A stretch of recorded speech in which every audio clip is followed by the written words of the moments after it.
Assalamualaikum warahmatullahi wabarakatuh. Perkenalkan, nama saya Dewi Prabaning Tias, NIM 18075051 dari jurusan Ilmu Kesejahteraan Keluarga Fakultas Pariwisata dan Perhotelan Universitas Negeri Padang. Nah, dalam video kali ini saya akan menjelaskan tentang diet untuk penderita penyakit diabetes mellitus. Nah, apa itu diabetes mellitus? Yaitu adalah suatu penyakit atau gangguan metabolisme kronis dengan multietiologi yang ditandai dengan tingginya kadar gula darah, disertai dengan gangguan metabolisme karbohidrat, lipid, dan protein sebagai akibat insufisiensi fungsi insulin. Insufisiensi fungsi insulin dapat disebabkan oleh gangguan atau defisiensi produksi insulin oleh sel-sel beta pada kelenjar pankreas, atau dapat disebabkan juga oleh kurangnya respon dari sel-sel tubuh terhadap insulin. Ini menurut WHO tahun 1999. Next, pembagian diabetes mellitus. Nah, diabetes mellitus itu dibagi menjadi 3. Yang pertama yaitu adalah diabetes tipe 1, di mana penyakit ini adalah gangguan autoimun yang menyebabkan kerusakan sel-sel yang memproduksi hormon insulin di dalam pankreas. Akibatnya, tubuh kekurangan insulin. Kurangnya produksi insulin ini mengakibatkan meningkatnya kadar glukosa pada darah. Biasanya gejala penyakit ini lebih sering terdeteksi pada usia yang lebih muda, terutama pada masa remaja hingga anak-anak hingga remaja. Next, ada diabetes tipe 2, di mana penyakit ini merupakan sering terjadi. Kondisi ini lebih sering terjadi pada orang dewasa rentang usia 30 tahun ke atas. Kondisi ini biasanya terjadi karena kemampuan produksi insulin yang melemah atau berkurangnya kemampuan tubuh untuk merespon insulin. Dan biasanya diabetes tipe 2 ini terjadi karena kesalahan gaya hidup. Nah, selanjutnya diabetes mellitus gestasional, di mana penyakit ini adalah penyakit kencing manis yang terjadi pada wanita hamil. Kondisi ini akan menurun kepada bayinya jika tidak diobati. Nah, akan tetapi jika ditangani dengan baik dan tepat, maka penyakit ini akan hilang setelah si ibu melahirkan anaknya. Next, ada diabetes mellitus tipe lain, di mana penyakit ini merupakan kondisi seperti kelainan genetik atau spesifik. Contohnya itu adalah kerusakan genetik sel beta pankreas dan kerja insulin. Nah, dapat kita lihat pada gambar ini di mana kalau misalkan diabetes tipe 1 itu pankreas tidak menghasilkan insulin, sedangkan pada diabetes tipe 2 pankreas tidak dapat menghasilkan insulin yang baik atau tidak adanya respon dari tubuh. Nah, selanjutnya kita masuk kepada gejala penyakit diabetes mellitus. Yang pertama itu sering merasa haus. Hal ini dikarenakan timbul karena kadar glukosa terbawa oleh urin, sehingga tubuh merespon untuk meningkatkan asupan cairan agar tubuh terhindar dari dehidrasi. Yang kedua adalah frekuensi buang air kecil meningkat, terutama pada malam hari. Hal ini disebut juga dengan poliuria atau suatu keadaan di mana volume air kemih selama 24 jam meningkat di atas batas normal, sehingga tubuh tidak sanggup untuk menguranginya dan berusaha untuk mengeluarkannya bersama dengan urin. Hal ini sering terjadi pada malam hari. Selanjutnya, rasa lapar yang terus-menerus. Hal ini terjadi karena kadar glukosa dalam tubuh semakin habis, sedangkan glukosa darah cukup tinggi, sehingga tubuh berusaha untuk memperoleh tambahan cadangan gula dari makanan yang diterimanya. Yang keempat, lemas dan merasa lelah. Hal ini terjadi disebabkan oleh glukosa dalam tubuh sudah banyak dibuang oleh tubuh melalui keringat dan urin, sehingga tubuh merasa lesu dan mudah lelah. Terakhir, kerusakan mata atau pandangan yang kabur. Hal ini disebut juga dengan mikroangiopati yang ditandai dengan adanya kerusakan dan sumbatan pembuluh darah kecil. Selanjutnya, faktor risiko diabetes mellitus. Faktor ini dibagi 2. Yang pertama, tidak dapat dimodifikasi. Hal ini merupakan penyakit turunan atau degeneratif. Mari kita lihat. Yang pertama ada ras dan etnik. Kedua, riwayat keluarga dengan diabetes.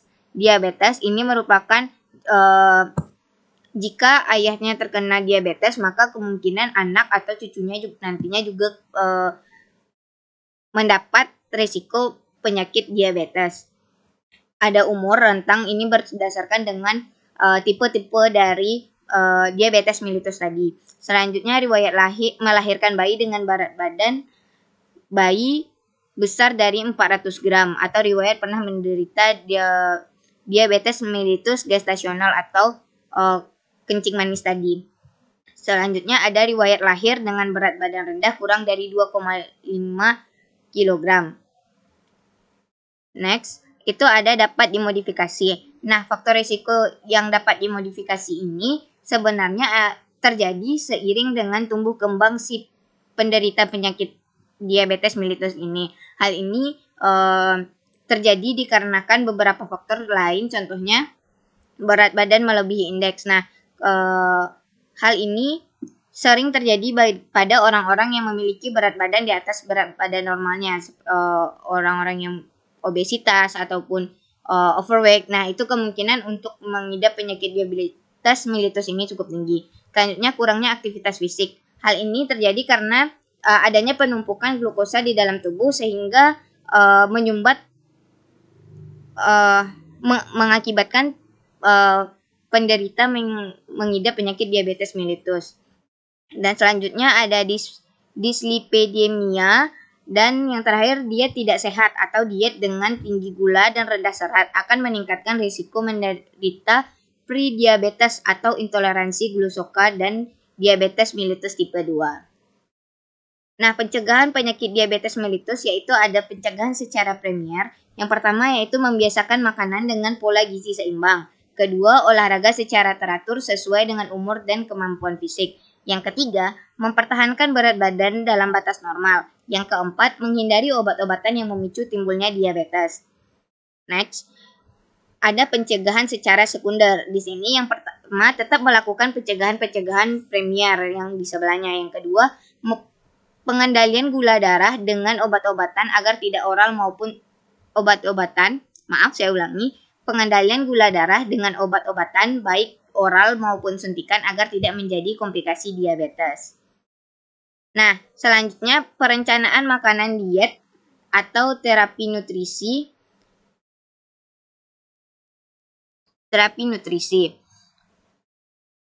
Pengaturan gizi merupakan komponen paling penting dalam mengolah diabetes. Seorang penderita diabetes akan meningkatkan kesehatannya dengan mengontrol berat badan, kadar glukosa darah, kadar lemak darah, dan penggunaan insulin sebagai hormon pengatur kadar glukosa darah. Pengaturan ini meliputi modifikasi diet untuk asupan gizi yang normal untuk mengontrol kadar glukosa darah dan lemak darah. Nah, perencanaan ini bertujuan untuk 1. Mempertahankan atau mencapai berat badan ideal.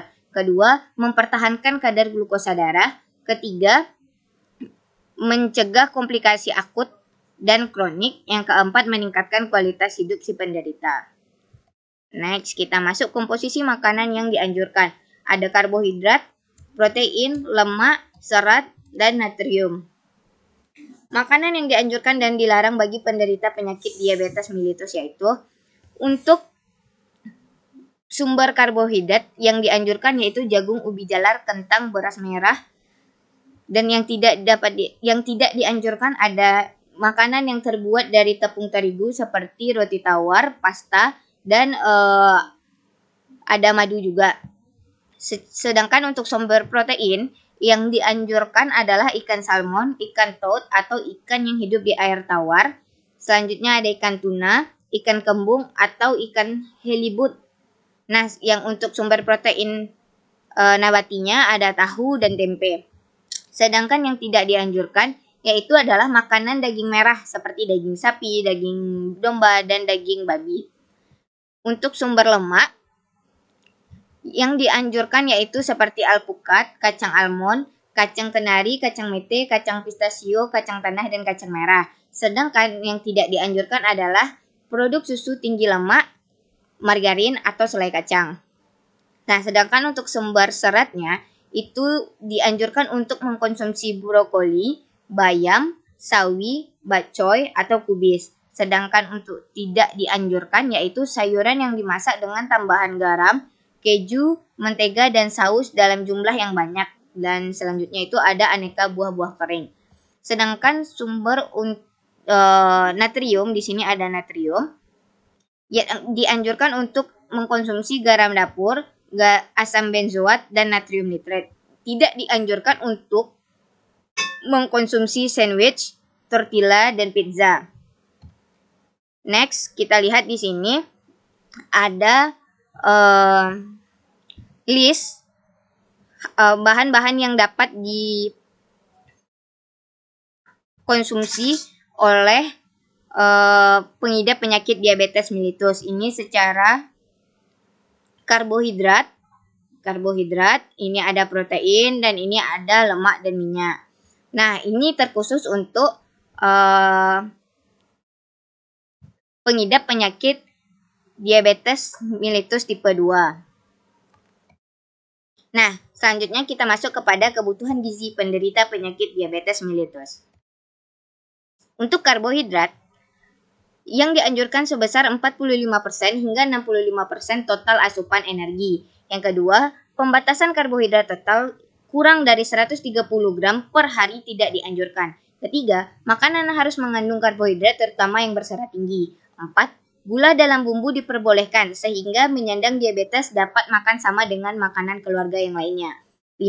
Sukrosa tidak boleh lebih dari 5% aturan asupan energi. Yang keenam, pemanis alternatif dapat digunakan sebagai pengganti gula asal tidak melebihi batas aman konsumsi harian. Dan yang terakhir, makan 3 kali sehari untuk mendistribusikan asupan karbohidrat dalam sehari. Kalau diperlukan, dapat diberikan makanan selingan seperti buah atau makanan lain sebagai kebagian dari kebutuhan kalori sehari. Next, kita masuk kepada protein, di mana dibutuhkan sebesar 10 hingga 20% asupan energi. Sumber protein yang baik adalah seperti seafood, daging tanpa lemak, ayam tanpa kulit, produk susu rendah lemak, kacang-kacangan, tahu, dan tempe. Nah, pada pasien dengan neuropati, perlu penurunan asupan protein menjadi 0,8 gram per kilogram berat badan per hari atau 10% dari kebutuhan energi dan 65% hendaknya bernilai biologik yang tinggi. Next, lemak. Asupan lemak dianjurkan sekitar 20-25% kebutuhan kalori. Tidak diperkenankan melebihi 30% total asupan energi. Yang ketiga, lemak jenuh kurang dari 7% kebutuhan kalori. 4. Lemak tidak jenuh ganda kurang dari 10%, selebihnya dari lemak tidak jenuh tunggal. Yang kelima, bahan makanan perlu dibatasi adalah yang mengandung lemak jenuh dan lemak trans, antara lain seperti daging berlemak dan susu penuh seperti yang telah kita jelaskan. Yang keenam, anjuran konsumsi kolesterol kurang dari 200 gram per miligram per hari. Selanjutnya itu ada syarat, di mana seperti halnya masyarakat umumnya, penyandang diabetes dianjurkan untuk mengkonsumsi serat secukupnya dari kacang-kacangan, buah, sayuran, serta sumber karbohidrat yang tinggi serat, karena mengandung vitamin, mineral, serat, dan bahan yang lain baik untuk kesehatan. Dan dianjurkan untuk mengkonsumsi serat lebih kurang 25 gram per hari. Next, itu ada natrium, di mana asupan natrium untuk penyandang diabetes sama dengan untuk masyarakat umumnya, yaitu tidak kurang lebih dari 3000 mg atau sama dengan 6 hingga 7 gram garam dapur. Mereka yang hipertensi membatasi natrium hingga 2400 mg. Dan yang terakhir, sumber natrium antara lain yaitu garam dapur, vetsin, soda, dan bahan pengawet seperti natrium benzoat dan natrium nitrat. Next-nya kita ada cara menghitung kebutuhan kalori penderita penyakit diabetes mellitus. Nah, menurut Perkeni 2011, sebelum menentukan kebutuhan kalori pada pasien diabetes, terlebih dahulu harus kita ketahui berat badan ideal seseorang dengan menghitungnya menggunakan rumus Broca yang dimodifikasi, yaitu berat badan ideal sama dengan 90% dikali tinggi badan dikurang 100 dikali 1 kg. Dengan catatan, bagi pria dengan tinggi kurang dari 160 cm dan wanita besar kurang dari 160 cm, rumus modifikasinya menjadi berat badan ideal sama dengan tinggi badan dikali 100 dikali 1 kg. Nah, jika hasilnya memiliki rentang dari 90 hingga 110%, maka berat badannya dikatakan normal. Sedangkan kurang dari 90% dikatakan kurus, dan lebih dari 110% maka dikatakan gemuk. Jika lebih besar dari 120%, itu dikatakan obesitas. Nah, dalam praktek pedoman, jumlah kalori yang diperlukan sehari untuk diabetes yang bekerja biasa adalah seperti rumus di bawah ini.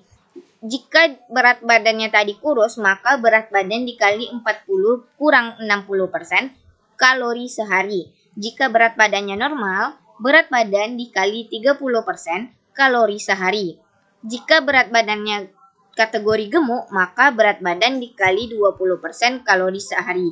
Jika berat badannya obesitas, maka 10 dikurang 25% kalori sehari. Nah, ada cara lain juga nih untuk menentukan jumlah kalori yang dibutuhkan oleh seorang pasien diabetes seperti yang dikemukakan oleh Waspadji 2004, yaitu pertama, menghitung kebutuhan basal terlebih dahulu dengan mengalihkan berat badan ideal dengan sejumlah kalori. Untuk laki-laki, berat badan dikali 30 kilokalori dan untuk perempuan berat badan dikali 25 kalori.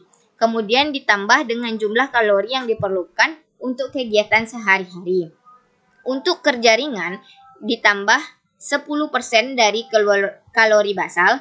Untuk kerja sedang itu 20% dari kalori basal, sedangkan untuk kerja berat itu 50% dari kalori basal. Nah, bagaimana cara kita menentukan pekerjaan seseorang itu ringan, sedang, dan berat? Ini ada beberapa contoh yang telah disediakan. Jika kegiatan ringan itu seperti mengendarai mobil, memancing, kerja lab, kerja sekretaris, dan mengajar. Sedangkan untuk kerja sedang itu kerja rumah tangga, bersepeda, bowling, jalan cepat, dan berkebun. Selanjutnya ada kerja berat, di mana contohnya itu adalah aerobik, bersepeda, memanjat, menari, dan berlari, dan lain-lainnya. Sebenarnya masih banyak yang dapat dikategorikan. Ini merupakan sumber dari Waspadji 2004. Nah, apa saja sih faktor yang menentukan kebutuhan kalori? Yang pertama itu adalah jenis kelamin, di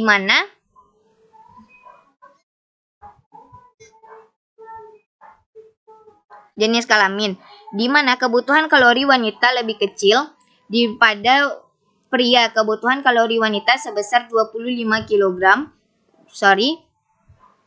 Kebutuhan kalori wanita sebesar 25 kalori per kilogram dengan kebutuhan kalori pria sebesar 30 kalori per kilogram. Nah, yang kedua ada umur, di mana untuk diabetes usia 40 hingga 59 tahun kebutuhan kalorinya dikurangi 5%.